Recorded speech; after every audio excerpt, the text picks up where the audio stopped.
গণতান্ত্ৰিক আন্দোলনেৰ প্ৰশ্ন কৰিছো। আমি মুখ্যমন্ত্ৰী মহোদয়কো 3বাৰ সাক্ষাৎ কৰিলো, তেখেতে হ'ব হ'ব বুলি কৈ আছে, কিন্তু এতিয়ালৈকে আমাক সদুত্তৰ দিয়া নাই। দ্বিতীয়তে আমি সচলত মানে দুটাকৈ বৃহৎ আন্দোলনো কৰিছিলো, যিটো আন্দোলনৰ জৰিয়তে সমগ্ৰ অসম কঁপি উঠিছিল, কিন্তু তথাপিতো আমাৰ মানৱীয়তাৰ মূল্যটো চৰকাৰে দিব পৰা নাই।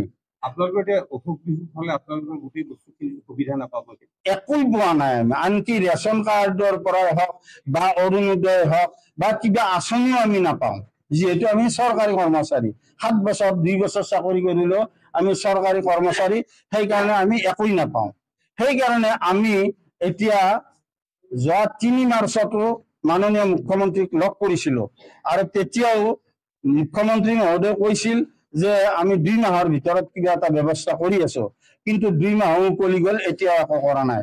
আজিৰ সভাত আমি এটা সিদ্ধান্ত ল'ম যে অহা মানে 1 আগষ্টৰ পৰা, অৱশ্যে সিদ্ধান্তটো এতিয়াও কাৰ্যকৰী হোৱা নাই যদিও আমি আলোচনা কৰিছো যে অহা কিমান জিলাৰ পৰা আহিছে? 31খন জিলাৰ পৰা। আমাৰ সংগঠনটোত 31খন জিলা আছে, আৰু আজিও 31খন জিলাই উপস্থিত আছে। আৰু আপোনালোকৰ সংগঠনটোৰ নাম সদৌ অসম প্ৰাথমিক অৱসৰপ্ৰাপ্ত শিক্ষক কৰ্মচাৰী সন্থা। ইয়াতে কৰ্মচাৰীসকলকো সামৰা আছে।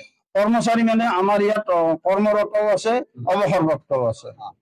কৰ্মৰতও আছে, অৱসৰপ্ৰাপ্তও আছে। মানে আপোনালোকৰ শিক্ষা সচিবৰ লগত এবাৰ হৈছিল, শিক্ষামন্ত্ৰীৰ লগত 2বাৰ হৈছিল, মুখ্যমন্ত্ৰীৰ লগত 3বাৰ হৈছিল। মুখ্যমন্ত্ৰী তেখেতে যোৱা 3 মাৰ্চত 25 চনত যোৱা 3 মাৰ্চত তেখেতে লগ কৰিছিলো আমি।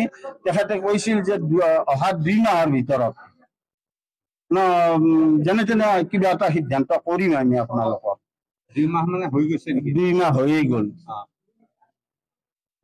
2 মাহ হৈ পেঞ্চনটো আগৰ শিক্ষা কৰ্মচাৰীসকলে যেনেধৰণে মানে পেঞ্চন পাইছিল, আমি পুৰণি পেঞ্চন নীতিৰ আধাৰতে আমাক দিব লাগিব, যিহেতু আমি তেনেকুৱা পৰ্যায়ৰে শিক্ষক হয়। গতিকে আমাক পুৰণি পেঞ্চনটো লাগিবই। যিকোনো প্ৰকাৰে চৰকাৰে যিয়ে নকৰক, আমি কোনো পধ্যে সেই কথাটোত মানি নলওঁ, আমাক পুৰণি পেঞ্চনটো লাগিবই।